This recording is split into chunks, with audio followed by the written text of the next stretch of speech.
Welcome to the podcast series during Retail Media Summit UK presented by Kevel.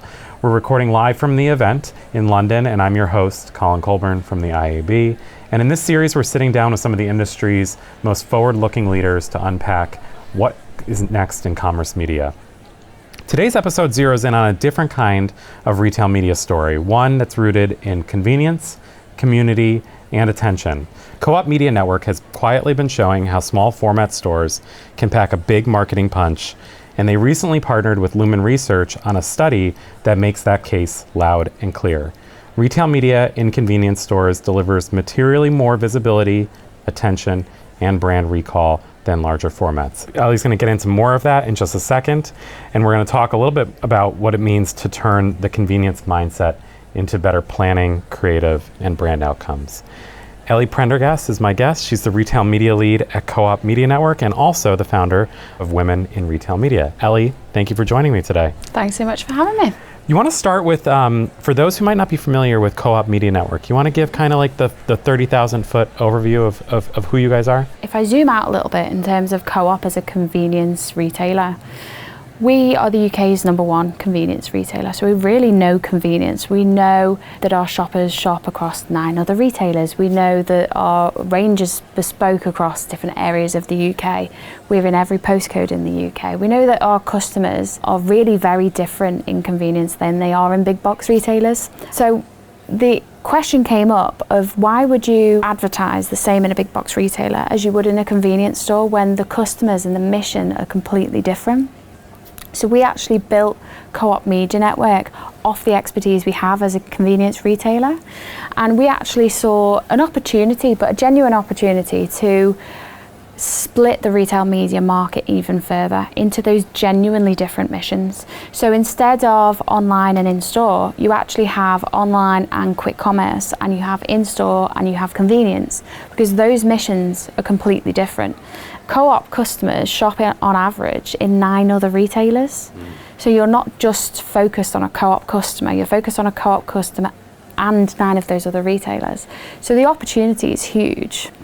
So it's not just trying to add complexity to make ourselves look better. And we're not saying actually that you need to advertise at a convenience network instead of a big box retailer. We think you should do both. Actually, it can massively amplify the campaigns that you have at a big box retailer.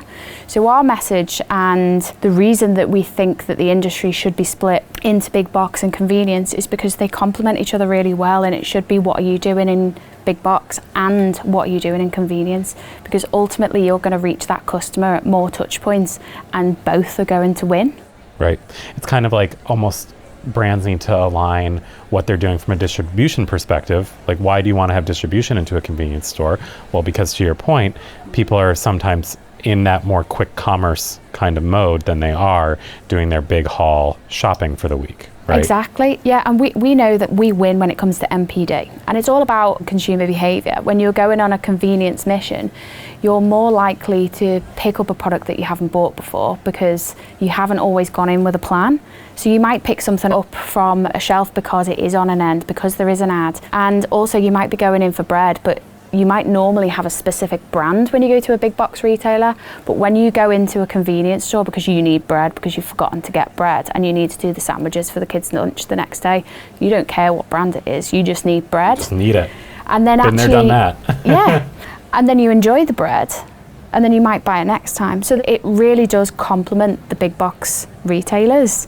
But it really is completely different, and we should recognise that when we're looking at our plans. Given that difference in behavior of the consumer, the shopper, how do the formats that you guys use, especially I'm especially curious in the store, how do you think about those, and how do you see them as different than what other retailers are offering?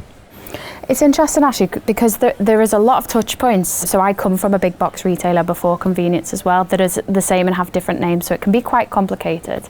But they do slightly different jobs. Even the same touch point can have a different job. You've got act fixture media that obviously is going to drive conversion, but the difference with a convenience store is we've got multiple categories in one aisle.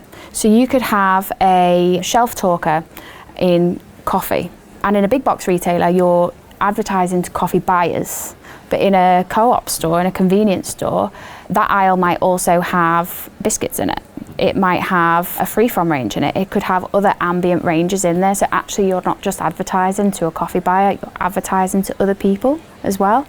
So I think we've got one of the largest toolkits because our stores are so unique. We have festival stores, for example, like they're completely different, and as well as mostly convenience stores, we do have some larger stores. So we have a huge toolkit that we can make sure that we have the right campaign for the right store as well. But we can have some similar touch points to big box, but they will be doing a slightly different job. Yeah, so interesting. How do you see the brands leaning into not only your message and sort of your positioning, but also those formats and sort of the different sort of behaviors that they instill in shoppers? How do you see brands leaning into that? The message is definitely landed with brands. I think some of the difficulty we have is that some brands can be siloed by retailers. So when we're saying you should go big box and co-op, there'll be different budgets, and so they can't always align them. It is definitely a change that we're seeing, and we're definitely starting to see some brands have more of a holistic view. But if you're targeted on a specific retailer or specific big box versus convenience, then you're going to focus your efforts and concentrate on those campaigns and those results. Whereas what we wanted to do, and this has definitely helped the conversation, is, I don't know if you've seen the halo analysis that we did with Circana. So we actually, through all of the research that we had as a convenience retailer, we hypothesized that if you are co-op customers on average shop across 9 other retailers. You go to a co-op more frequently, but you also go to other retailers as well. So if you want to target, if you've got an MPD or a product that you want to advertise and you're advertising it in a big box retailer, if you also advertise it in a co-op store, you're probably getting customers to see it 2-3 times more, because our members on average go into our stores over 2 times a week. We're the highest across all retailer in the UK when it comes to transactions. So if you want people to see it, you have to advertise in a co-op store. So we work with Circana because they have access to sales across the industry. And we wanted to prove that hypothesis that actually advertising in a co-op store does have a benefit in other retailers. And we did test versus control methodology so that we could see that, regardless of price, promotion, range or anything, that if we advertised in this co-op store, these retailers also benefited. And we did a couple of different categories as well, because we wanted to understand how it works cross category. We did confec, ice cream and beer. And the beer brand saw over 4 times the sale volume. Wow. From the sales uplift in the co-op store in the surrounding areas. But when you've got separate teams, that isn't always recognised. Yeah. So the halo analysis has really helped us to show the hypothesis around it. And it's helped a lot of brands internally have that conversation about, actually, we should connect the dots here. And I'll bring it back to, it's not you should just advertise in convenience. It's about doing both. And I think having the research behind our message definitely helps. It's about the connected story that brands want to be able to tell. Yes. It's physical, digital, it's multi-retailer, it's multi-channel. Exactly. Whatever we call that now. I know multi-channel, omni-channel, they're all out. I don't know what we call it anymore. But I'm curious, the Lumen research that Andrew Lipsman, who presented earlier today, what stands out most to you as a convenience retailer and the things that you want to land most with the brands that you work with? So it comes back a little bit to the example I shared earlier. In a convenience store, it's a lot more compact, and some people might see that as, it's a busy store, maybe you aren't going to recognise the advertising quite as much as you would in a big box retailer. But the benefit that we have is multiple categories on an aisle. If you walk into a big box retailer for milk, you might go down 1 or 2 aisles, but you go into a convenience store, you might walk around the entire store and put a lot of things in your basket that you potentially you weren't actually going in for, but you can see those ads more. And again, we wanted to work with someone like Lumen because we wanted to prove this hypothesis that we had. We thought that actually our compact stores were more of a benefit than they were a complexity, and that's exactly what we did with them. We did the eye tracking campaign so that we could see what our customers are looking at and what they would recall as well. So we actually sent them in with a mission. They had no brief to look at any media. We wanted them to walk around the store and we wanted to pick up what they were looking at and the attention that they had. And actually the results we got was there was double the visibility, so opportunity to see for them walking around the store because they covered more of the store. Yep. They had triple the attention, so when they were looking at the actual ads, they had triple the attention than a large store. And there's a few hypotheses around that. A little bit is because there's so much in the store, we actually hypothesize that they're using them a little bit to get around the store and actually see the categories that are there. Yeah. Exactly.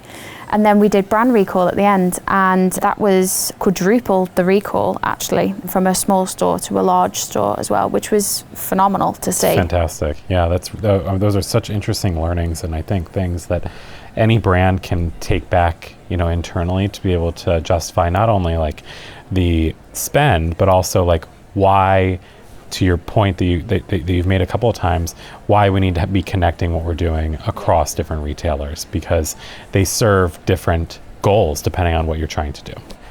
I want to get into women in retail media. Yes.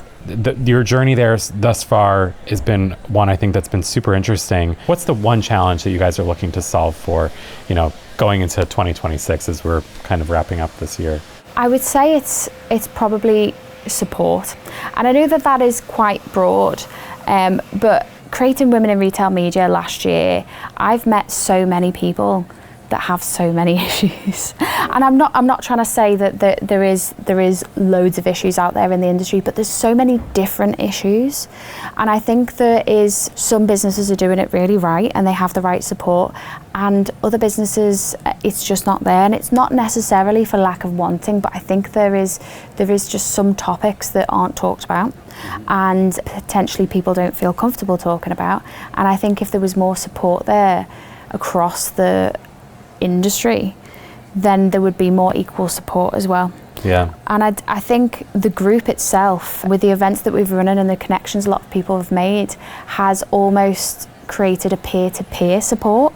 And obviously it would be amazing we're looking to share more of this with businesses, and we're looking to open a dialogue with people to get that into business. But having peer-to-peer support has been really useful for people. They've got someone they can talk about. All of our events, the feedback that we get is that it's just really comfortable. People can talk about anything. A lot of things at networking events you wouldn't talk about, some really hard subjects like miscarriage or PCOS or like topics like that. And I think it can make a lot of people uncomfortable potentially, but actually it's really like, if you want to get the most out of your team, you need to be able to discuss any issues that might be affecting their work, and if they want to talk to you about it, making sure that people are prepared for it. And I think opening up the peer-to-peer dialogue has helped raise it and made a lot of people feel more comfortable talking about it.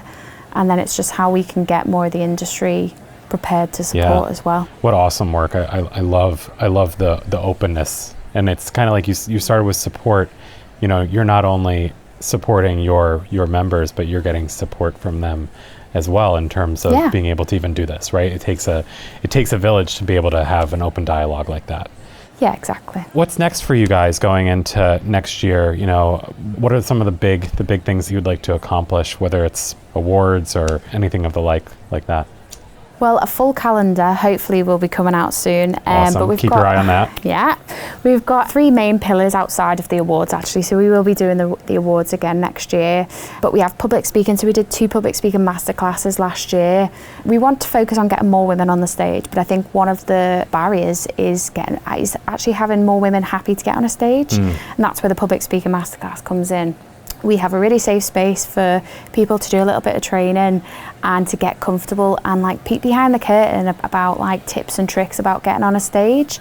And then we work with industry events to get those people slots, because I think it's one thing getting the slots, but if you don't have people that are willing to take them up, then you don't get more women on a stage. Similarly, we want to really focus on our careers pillar next year, so we're going to be looking at running some boot camps across the year to get people geared up to like, I think there's a little bit of like, how do you get into different parts of the industry as well? And it's like peeking behind the curtain, like if we all share, it makes it easier. And I think there's a lot more opportunities for women as well. And then networking, like this has been really the core of this year, and making connections. I've met so many amazing women, and I come to an event like today and I see them all in the room. Other people have said this as well, but when you walk into a room and you see one of the wormers across it, you have an instant connection and you instantly feel comfortable in a room where you don't know anyone else. But actually one of the more recent things that we've looked at is we do a lot of in-person stuff. And sometimes, especially if you're like a caregiver, you can't get to things. So actually, how can we elevate people online as well? Mm-hmm. But we're learning as we go. And every time I meet someone, they give me an amazing new idea or a new insight into another area. So we're going to have a full plan for next year, but we're still going to see what comes up and see like what people need. Sounds like you guys are not busy at all over there. Yeah. Well, I look forward to being able to support. How can other folks out there support or find more information about you guys? So you can follow us on LinkedIn. We are Women in Retail Media. We also have a website, womeninretailmedia.co.uk, and you can get in touch via email and you can find out more about any of our awards, speaking opportunities. We also have a sign-up sheet for speaking opportunities as well, which you can ignore my email is what I say, but I will send you the opportunity. So you can take it up if you're ready, but I will email. So yeah, just follow and get in touch. Fantastic. Ellie, what a great conversation. I think really 3 big takeaways for me. 1, convenience really does hold a special place in the commerce media ecosystem. 2, if you're a brand out there, you really have to be thinking about how can you create a connective story between what you're doing in places like big box, other, larger retailers, and what you're doing, and maybe you're not even doing in a convenience store that you should be doing. And then 3, this Women in Retail Media initiative is an awesome thing that I think everyone should be supportive of and taking part in. So Ellie, thanks again for joining me. Thanks for having me.